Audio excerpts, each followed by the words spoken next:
بسم اللہ الرحمن الرحیم۔ السلام علیکم۔ آج کا پروگرام زیادہ تر ایران پر ہوگا کیونکہ آنے والے 1 2 یا 3 ہفتوں میں یہ آتش فشان پوری قوت سے بھڑکنے والا ہے اور پھر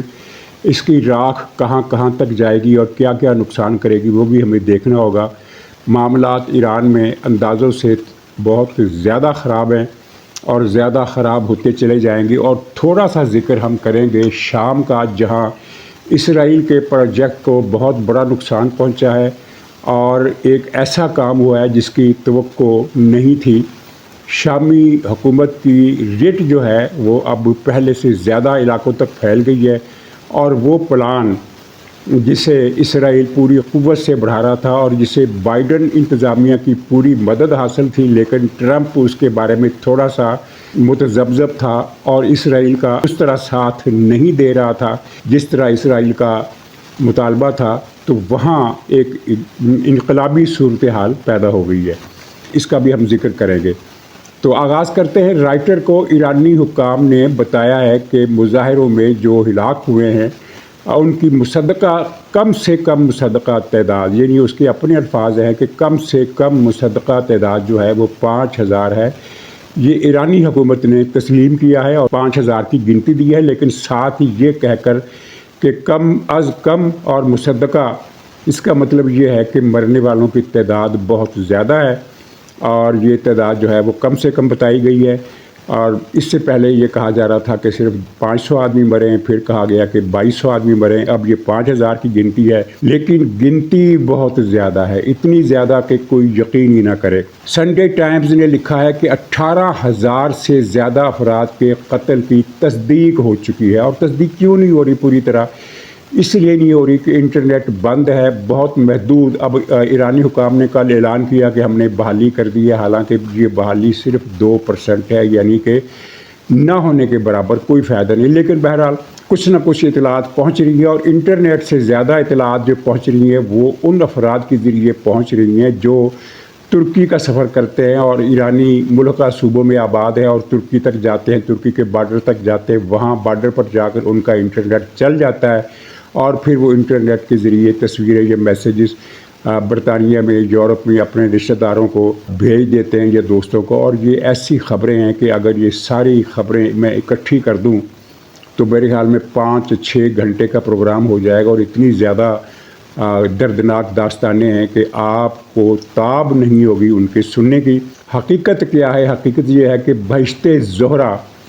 جو تہران کا سب سے بڑا قبرستان ہے، اور ایک بہشت سکینہ، یہ بھی بہت بڑا قبرستان ہے، تو صرف بہشت سکینہ میں، یہ دونوں ویسے رقبے کے لحاظ سے بہشت سکینہ زیادہ بڑا ہے، لیکن بہشت زہرہ کی اہمیت یہ ہے کہ اس میں خمینی صاحب کی قبر ہے اور کچھ اسی طرح کے دوسرے اہم لوگوں کی۔ تو بہشت سکینہ کے ایک اہلکاروں نے یہ اطلاع پہنچائی کہ صرف بہشت زہرہ میں 20000 سے زیادہ لاشیں دفن کی گئی ہیں۔ 20000 سے زیادہ لاشیں تہران کے بہشت سکینہ میں دفن کی گئی ہیں، اور بہت سارے لوگ جن کی تعداد سینکڑوں میں ہے وہ بہشت زہرہ میں بھی دفن کیے گئے ہیں، اور تہران کے دوسرے قبرستانوں میں جو گنتی ہے وہ الگ ہے۔ اور یہ ایرانی جو بتا رہے ہیں اپنے میسیج کے ذریعے یورپی تنظیموں کو، اور وہ یورپی تنظیمیں ان اعداد و شمار کو آگے نہیں پہنچا رہی، اس لیے کہ تصدیق کا مسئلہ ہے، اور تصدیق تب ہوگی جب کبھی ایران میں باہر کے لوگوں کو، غیر ملکی نیوز ایجنسیوں کو وہاں پہنچنے کا موقع ملے گا۔ تو اوورآل جو اندازہ ہے ان لوگوں کا وہ یہ ہے کہ صرف تہران میں 50000 سے زیادہ لوگ قتل کیے گئے، اور کسی کو قبر میں نہیں دفنایا گیا۔ ایک ایک کھڈے میں سینکڑوں کے حساب سے لاشیں ڈالی جاتی ہیں اور ان کو دفن کر دیا جاتا ہے، اور بے تحاشا یہ اجتماعی قبریں۔ اور یہ بھی ہوا کہ ایران کے چھوٹے شہروں میں معاملہ اس سے مختلف ہے۔ وہاں یہ ہے کہ ایک شہر میں جو لوگ قتل ہوتے ہیں ان کی لاشیں ٹرکوں پر لاد کر کسی دوسرے شہر میں دفن کر دی جاتی ہیں، اور مرنے والوں کے لواحقین کو کچھ پتہ نہیں ہوتا کہ ان کے مارے جانے والے عزیز کہاں دفن ہیں۔ یعنی کل کو اگر کوئی صورتحال تبدیل ہوتی ہے تو اجتماعی قبروں کو کھول کر لاشوں کی شناخت، پوسٹ مارٹم، تو یعنی یہ سارے سراغ مٹائے جا رہے ہیں۔ اچھا، جو ڈاکٹر ہیں وہ بھی باہر خبریں بھیج رہے ہیں، اور وہ بتا رہے ہیں کہ ہمارے پاس جو زخمی لائے گئے، جو لاشیں لائی گئی، ان میں سے اکثریت جو تھی ان کے ماتھے پر گولی ماری گئی، یعنی اس کا مطلب یہ ہے کہ اکثریت کو گرفتار کرنے کے بعد مارا گیا، کیونکہ بھاگتے ہوئے آدمی کا سر سے نشانہ نہیں لیا جا سکتا۔ لیکن تہران ہی کے ایک علاقے میں ایک عجیب واقعہ ہوا، وہ وہاں یعنی تہران میں ہر روز درجنوں کے حساب سے جلوس نکلتے تھے، کسی میں 10,000، کسی میں 2,000، کسی میں 5,000، اور جو مرکزی جلوس نکلتا تھا سینٹرل تہران کا، اس میں 1 لاکھ سے بھی زیادہ آدمی ہوتے تھے، اور ایک جلوس تو ایسا نکلا کہ اس میں 5 لاکھ افراد تھے۔ تو یہ جس جلوس کا میں ذکر کر رہا ہوں اس میں کچھ 2,000 1,500 کے قریب لوگ تھے، اور ان کو بسیج اور پاسداران انقلاب نے گھیر لیا، اور ان سب کو مشین گنوں سے، ہیوی مشین گنوں سے، وہ جو فوجی گریڈ کی مشین گنیں ہوتی ہیں، وہ ان گنوں سے ان کو مارا، اور اس طرح یعنی کارپٹ بمباری جس طرح ہوتی ہے نا، اس طرح کی انہوں نے بچھاڑ کی کہ وہ 1,500-2,000 افراد کے جلوس میں کوئی بھی زندہ نہیں بچا، یعنی کہ پورے کا پورا جلوس دفن ہو گیا۔ بے شمار تصویریں ہیں، وہ کاپی رائٹ کا بھی کچھ ایشو ہوتا ہے، لیکن ایک جلوس کے بعد سڑک پر جو مرنے والوں کی لاشیں ہیں ان پر پھر لوگوں نے کالی چادریں کسی دکان سے لا کر وہ ساری ان پر ڈال دی، تو وہ منظر آپ دیکھیے، وہ آپ کو یقین نہیں آئے گا، لیکن یہ تو 1,000واں حصہ بھی نہیں ہے اس کارروائی کا جو ایران میں کی گئی۔ اچھا، ٹائم میں لکھا ہے کہ خامنہ ای صاحب نے سروں کے مینار بنا دیے، اپنے عوام کو مار کر سروں کے مینار بنا دیے، اور مجھے سروں کے مینار سے آپ کو بھی یاد آ گیا ہوگا کہ چنگیز خان اور ہلاکو خان نے جب ان علاقوں کا وسط ایشیا میں، ایران میں، ہندوستان کے مغربی علاقوں میں، جہاں تک کہ شام تک وہ گئے، تو جہاں گئے وہ کھوپڑیوں کے مینار لگاتے چلے گئے، اتنی زیادہ قتل عام کیا۔ اور اسی طرح پھر ایک اور قاتل تھا چنگیز خان اور ہلاکو خان کی طرح کا، تیمور لنگ، اس نے بھی کھوپڑیوں کے سروں کے مینار بنائے تھے۔ تو یہ ٹائم نے اپنی ٹائٹل سٹوری میں یہ بتایا ہے کہ خامنہ ای صاحب نے ایران میں سروں کے مینار بنا دیے، اور لاشیں اتنی زیادہ ہیں کہ لوگ کہہ رہے ہیں کہ یہ ایران میں جو قتل کیے گئے ہیں ان کی تعداد اگر ہم یہ کہیں کہ 1 لاکھ سے بھی زیادہ ہے تو یہ اس میں بھی کوئی مبالغہ نہیں ہوگا، اور ظاہر تصدیق کا کوئی ذریعہ نہیں ہے، لیکن جو تصویریں میں نے دیکھی ہیں اور جو خبریں میں نے، جو بیانات، ان کی جو ٹیسٹیمنی اور جو دوستوں کو میسیجز ملے، ان کا اگر خلاصہ اور جو ایک جھلک، ظاہر سارے پیغام تو دنیا میں کوئی آدمی ایسا ہے نہیں جو دیکھ سکے، جستہ جستہ جو دیکھے ان کے بعد تو یہ پتہ چلتا ہے کہ ایران میں شاید ہی کوئی آبادی ہو جہاں سینکڑوں لاشیں نہ گرائی گئی ہوں، یہاں تک کہ گیلان کے صوبے میں ایک قصبے کی آبادی صرف 1,000 تھی اور وہاں 263 افراد کو قتل کیا گیا، یعنی اس قصبے کی لگ بھگ 25% آبادی تباہ کر دی گئی، ختم کر دی گئی، نیست و نابود کر دی گئی۔ اور یہاں تک ان کی وحشت کا، بسیج اور پاسداران انقلاب کا، کہ میں ایک فوٹو دکھانے کی کوشش کروں گا، ایک 3 سال کی بچی، اس کے ماتھے پر گولی ماری گئی، اور پھر گھروں میں گھس کر، ایک رپورٹ یہ بھی ہے، اور ظاہر ہے کہ دعوے کے ساتھ کوئی بات نہیں کی جا سکتی، تصدیق جب تک ہو نہ جائے۔ شام میں 10 لاکھ افراد مارے گئے، کتنے واقعات کی تصدیق ہو سکی؟ اب جا کر کہیں پتہ چل رہا ہے کہ جہاں سے بھی اجتماعی قبر نکلی، وہاں سے بھی اجتماعی قبر نکلی۔ تو ایک خبر یہ بھی ہے کہ بسیج اور پاسداران انقلاب کے لوگ گھروں میں گھس گئے، اور وہاں جو شیر خوار بچے، کوئی سال کی عمر کا، کوئی 6 مہینے کی عمر کا، کوئی 1.5 سال کی عمر کا، تو چھروں سے ان کے دونوں ہاتھ کاٹ دیے گئے، اپنے پنگھوڑے میں لیٹے بچوں کے دونوں ہاتھ کاٹ کر وہ لوگ چلے گئے، ان کو زندہ چھوڑ کر۔ یہ کس قسم کی نفسیاتی بیماریوں کا یہ شکار ہیں یہ لوگ؟ کل ویسے ٹرمپ نے کہا ہے کہ یہ خامنہ جو ہے یہ ذہنی مریض ہے، تو یہ ذہنی مرض ہے ان کو، اور یہی کچھ انہوں نے شام میں بھی کیا تھا۔ آپ کو یاد ہوگا شام میں انہوں نے کیا تھا جب حلب فتح ہوا تھا، الیپو کا شہر، طیب اردگان کی سہولت کاری سے، پتہ نہیں اردگان کے صاحب کے دل میں کیا بات تھی، انہوں نے گوریلوں کو، مزاحمت کاروں کو یقین دلایا کہ آپ یہ حلب شامی فوج کو واپس دے دیں، اس کے بدلے میں آپ کو اتنا علاقہ اور کی جگہ پر مل جائے گا، کوئی اس طرح کی بات ہوئی، اور وہ جو مزاحمت کار تھے وہ ان کو بات ماننا پڑی، کیونکہ ترکی ہی ان کا سہارا تھا اس وقت، تو لیکن وہ علاقہ ان کو بعد میں نہیں ملا۔ اور پھر الیپو میں کیا ہوا، قاسم سلیمانی نے وہاں جو قیامت ڈھائی، وہ تو بیان کرتے ہوئے بھی الفاظ لٹراتے ہیں۔ محلوں کے محلے تباہ کر دیے گئے، اور گھروں سے ہزاروں بچیاں اٹھائی گئیں، اور ان کو کہاں لے جایا گیا گرفتار کر کے؟ مسجدوں میں، مسجدوں میں ان کے ساتھ پھر اجتماعی، اس کے بعد پھر ان کو شوٹ کیا گیا، اور پھر اس کے بعد ان کی لاشوں سمیت ان تمام مسجدوں کو آگ لگا کر راکھ بنا دیا گیا، اور یہ ان بچیوں کی لاشیں بھی ان کے اندر دفن ہو گئی، اور چھوٹے چھوٹے بچے ان کو ہاتھ پاؤں سے باندھ کر دریا میں، ایلیپو کا جو دریا ہے شہر کے وسط سے گزرتا ہے، اس دریا میں ان کو پھینک دیا گیا،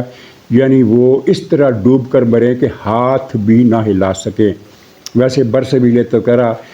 کوئی ان سے پوچھے کہ اتنے کشت و خون اور اتنی خون ریزی، اتنی بربادی کا آپ کو فائدہ کیا ہوا؟ آپ نے نفسیاتی تسکین کر لی، اپنی نفسیاتی امراض کا اس کو ایک خوراک فراہم کر دی، لیکن نتیجہ کیا نکلا؟ نتیجہ یہ نکلا کہ شام تو پھر سے آباد ہو گیا ہے، وہاں رونقیں پھر سے آ گئی ہیں، لیکن ایران اجڑ رہا ہے، ایران برباد ہو رہا ہے۔ ایران کی حالت جو ہے، صدر ٹرمپ کا یہ فقرہ جو ہے یہ بہت اہم ہے۔ انہوں نے کہا کہ ایران دنیا میں رہنے کے لیے سب سے بدترین مقام ہے، ظاہر ہے جہاں 4 دن کے مظاہروں میں 1 لاکھ لوگ مار دیے جائیں تو وہ بدترین رہنے کے لیے صرف اسی وجہ سے ہی کافی نہیں ہے، بلکہ وہاں روٹی کس بھاؤ مل رہی ہے، لوگ انڈا نہیں خرید سکتے، لوگوں کے پاس بجلی نہیں ہے، گھروں میں اندھیرا ہے اور پانی نہیں ہے، طبی سہولتیں نہیں ہیں، علاج کے لیے دوا نہیں ہے،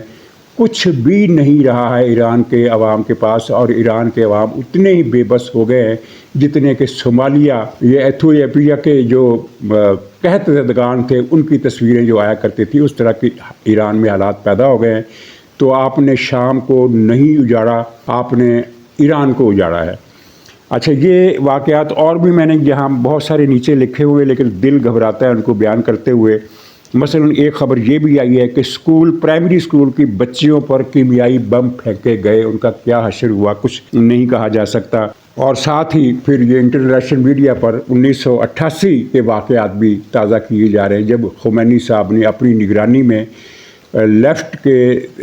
بائیں بازو کے جو تعلق رکھنے والے لوگ تھے، تودا پارٹی کے، جن کو کمیونسٹ کہا جاتا ہے یا سوشلسٹ کہا جاتا ہے، ان کے چنیدہ ارکان کی فہرستیں بنائیں، اور ان فہرستوں میں 30,000 افراد کے نام تھے۔ ان 30,000 افراد کے لیے خمینی صاحب نے کوئی 100 کے قریب ڈیتھ کمیٹیاں بنائی، اور ان کو ذمہ داری دی کہ 3 دن کے اندر ان لوگوں کا صفایا ہونا چاہیے، اور صرف 3 دن کے اندر 30,000 لوگ خمینی صاحب کے حکم پر قتل کیے گئے، صرف اس لیے کہ وہ سوشلسٹ رجحان رکھتے تھے۔ دنیا کے کسی بھی مسلمان فرقے میں، مسلمان مکتب فکر میں، کسی بھی مسلمان جماعت میں، اہل تشیع ہو یا سنی ہو یا حنفی، بریلوی، دیوبندی،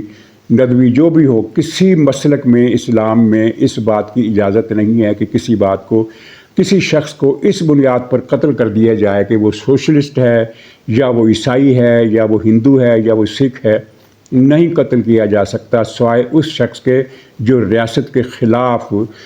فتنہ کا باعث ہو، اسے قتل کرنے کا، اور وہ بھی ایک فیئر ٹرائل کے بعد، جرم ثابت ہونے کے بعد کہ کیا یہ واقعی فتنہ تھا۔ یہ جو پورے کے پورے جلوس کو مار دیا گیا، کیا جلوس نکالنا فتنہ ہے؟ کیا شاہ ایران کا تختہ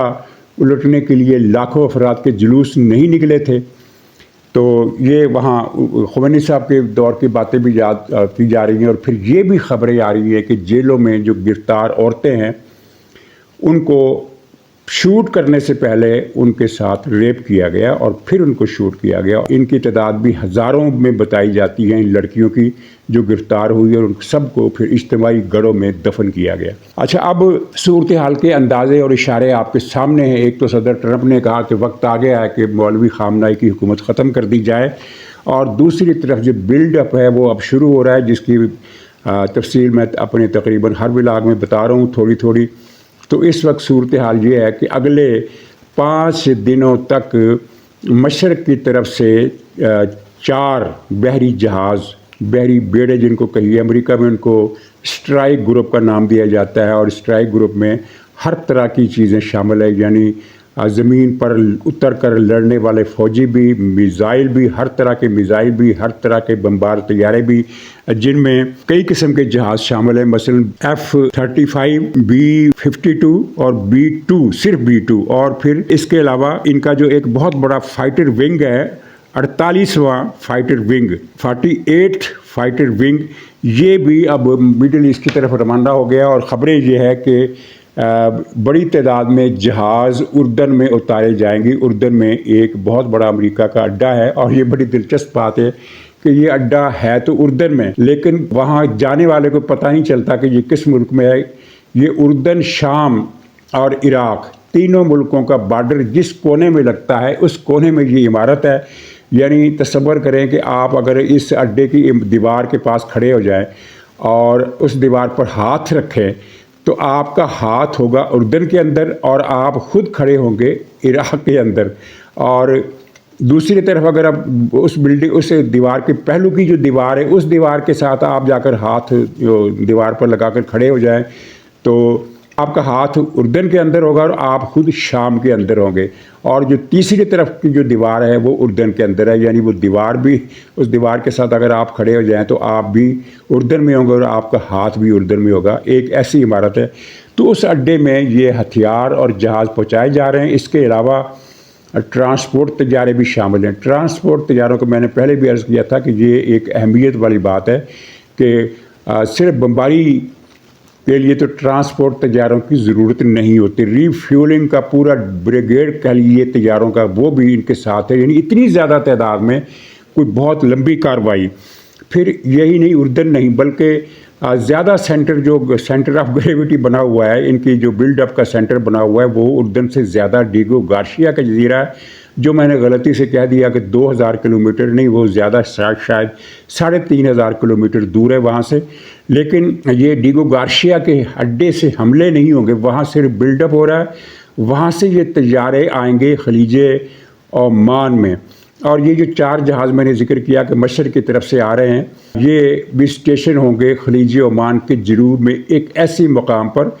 جہاں سے پاکستان کا جو سمندری بارڈر ہے وہ بھی چند 100 کلومیٹر دور ہے۔ پاکستانی حدود سے تو ظاہر ہے وہ بہت باہر ہے،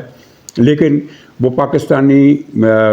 کوسٹ لائن جو ہے اس کے بالکل سامنے واقع ہے، وہ جگہ سمندر میں جہاں یہ سارے جہاز اکٹھے ہونے ہیں اور ڈیگو گارشیا سے کمک ملنی ہے۔ اور یہ صرف جنوب ہی کا محاذ نہیں ہے بلکہ مغرب میں اردن کے اڈے ہیں اردن کا، اور بحیرہ روم کے ساحل پر کھڑے ہوئے بحری جہاز، اور اس کے علاوہ تیسرا ناکہ ہے خلیج بحر احمر، میں خلیج ہی کہہ دیتا ہوں، وہ خلیج نہیں ہے، اس کو باقاعدہ سی کا درجہ ہے، یعنی ریڈ سی، اور جس کو ہم کلزم کہتے ہیں یا احمر بھی کہتے ہیں، تو وہاں ایک کھڑا ہے۔ اور وہاں کیوں کھڑا ہے؟ نہ صرف وہاں سے ایران کے خلاف کارروائی ہوگی، بلکہ اگر اس سارے آپریشن کے دوران حوثی، شمالی یمن کے حوثی اگر کوئی مداخلت کرتے ہیں تو ان کو بھی نشانہ بنایا جا سکتا ہے۔ حوثیوں کی جو سمندری استطاعت تھی، سمندر میں کارروائیاں کرنے کی، جہاز پکڑنے کی، جہاز ڈبونے کی، جہازوں پر حملہ کرنے کی، ان کا تو امریکہ پہلے ہی بہت بڑی حد تک خاتمہ کر چکا ہے۔ اسی لیے آپ نے دیکھا کہ پچھلے کئی مہینوں سے بحیرہ احمر میں کوئی سمندری جہاز حوثیوں کا نشانہ نہیں بنا۔ ایک پاکستانی جہاز بھی انہوں نے شاید پکڑ لیا تھا، یا اس جہاز پر پاکستانی تھے، وہ واقعہ بھی آپ کو یاد ہوگا۔ نیوز ویک نے سٹوری چھاپی ہے کہ مظاہرین پر، اور خاص طور پر جو ٹین ایجر لڑکے ہوتے ہیں ان پر ٹاکسک گیسوں سے حملہ کیا پاسداران انقلاب نے، ایک جگہ پر نہیں بہت ساری جگہوں پر۔ تو مزید خبر میں چھوڑ دیتا ہوں، شام کا ذکر کرتا ہوں۔ شام میں صورتحال یہ ہوگی، ایک منصوبہ تھا اسرائیل کا کہ جو علاقہ کرد باغیوں کے قبضے میں ہے، جس کا رقبہ میں نے بتایا تھا، آپ کے علم میں ہوگا کہ 30% رقبہ اس وقت شام کا باغیوں کے پاس ہے، باقی علاقہ جو ہے وہ شامی حکومت کے پاس آ گیا ہے، لیکن 30% رقبہ کردوں کے پاس ہے۔ تو اسرائیل کا ایک پلان تھا کہ وہ نیچے جنوب کی طرف جو گولان کا علاقہ ہے وہاں اس نے بفر زون بنایا ہوا ہے، بلکہ اس میں مزید 8-10 میل وہ اندر آ گیا ہے شام کے، اور اس علاقے اس نے مطالبہ کیا تھا اور امریکہ کو یہ فارمولہ دیا تھا کہ اس علاقے سے، یعنی گولان کی یہ ساری پٹی جس میں دروز بھی آباد ہیں، جس میں دوسرے الوائٹ بھی آباد ہیں، تو ان سے ایک کاریڈور بنایا جائے، شمال تک کرد علاقے کو جوڑ دیا جائے تاکہ یہ ریاست اور کرد ریاست مل کر ایک ریاست بن جائیں، اور اس کے لیے اس نے پیش قدمی بھی شروع کر دی تھی۔ لیکن پھر بعد میں ٹرمپ آ گیا تو یہ اس منصوبے کو تھوڑا سا نقصان پہنچا، یہ رک گیا۔ اور اب کیا ہوا ہے؟ اب یہ ہوا ہے کہ پچھلے دنوں کرد باغیوں نے کچھ جھڑپیں وغیرہ شروع کی احمد الشرع کی فوجوں کے ساتھ، تو ان جھڑپوں کا نتیجہ یہ نکلا کہ کردوں کو ہو گئی شکست، اور وہ 30% رقبہ جو ان کے پاس تھا اس میں سے لگ بھگ 14% رقبہ، 14-15% رقبہ، گویا آدھا کہہ لیں کہ آدھا رقبہ شامی حکومت کے پاس واپس آ گیا ہے، اور اس میں دیر الزور اور ایک اور شہر رقہ، ان علاقوں کے، ان شہروں کے حدود تک شامی فوج پہنچ گئی ہے۔ یہ دو بہت اہم شہر ہیں کردستان کے، ان دو شہروں کے پاس شامی فوج پہنچ گئی ہے۔ وہاں سے اس پورے علاقے سے کرد باغیوں کے اڈے ختم کر دیے گئے ہیں، کچھ وہ خود پسپا ہو گئے، کچھ کو انہوں نے گرفتار کر لیا، کچھ کو پکڑ لیا، کچھ کو چھوڑ آئے، وہاں مارا نہیں ان کو۔ اور اب دو کام ہوئے، ایک تو یہ ہوا ہے کہ یعنی کردوں کے پاس اتنا بڑا رقبہ چھن گیا ہے اور یہ شام کے واپس آ گیا ہے، تو اب ہم یہ نہیں کہہ سکتے کہ شام کی حکومت کا جو کنٹرول ہے وہ صرف 70% علاقوں پر ہے، اب یہ تقریباً 85% علاقے پر شامی حکومت کا کنٹرول ہے، احمد الشرع کی حکومت کا کنٹرول ہے، اور کردوں کے پاس صرف 15% رہ گیا ہے۔ اور شامی حکومت نے کہا ہے کہ کردوں کو خود مختار علاقہ بنانے کی اجازت نہیں دی جائے گی، کردوں کو ہم برابر کے شہری کا حقوق دیں گے، کے حق دیں گے، اور ان کو چاہیے کہ وہ شام کے شہری بن جائیں جس طرح کہ وہ خانہ جنگی کے آغاز سے پہلے شام کے شہری تھے، لیکن اس فرق کے ساتھ کہ پہلے انہیں حقوق حاصل نہیں تھے۔ اب احمد الشرع نے یہ ایک ڈکلیریشن جاری کر دیا ہے، ایک قانون جاری کر دیا ہے، جس کے تحت کردوں کی زبان شام کی قومی زبانوں میں شامل ہوگی۔ یہ کردوں کا ایک بہت بڑا مطالبہ تھا۔ اس کے علاوہ کردوں کے لیے نصاب تعلیم کرد زبان میں ہوگا، اور کئی ایسے اقدامات کیے ہیں جو کرد آبادی کو ساری کی ساری نہ صحیح ایک اچھی خاصی ان کی تعداد جو ہے وہ ان کا رویہ ترک شام کے بارے میں نرم ہوگا، اور کردستان کی الگ مملکت بنانے کا جو ایک نقشہ ان سب کے ذہن میں ہے اس پر اثر پڑے گا۔ کتنی کامیابی ہوتی ہے یہ ہمیں دیکھنا ہے۔ اور اس کے علاوہ صورتحال یہ ہے کہ اس وقت سعودی عرب اور ترکی دونوں مل کر شام کو اپنے پاؤں پر کھڑا ہونے میں مدد کر رہے ہیں، اس کی فوج بن رہی ہے، اس کا انفراسٹرکچر بن رہا ہے، اس کے قرضے ختم کیے جا رہے ہیں، یہ ساری چیزیں ہو رہی ہیں۔ اور میرا خیال ہے کہ شام میں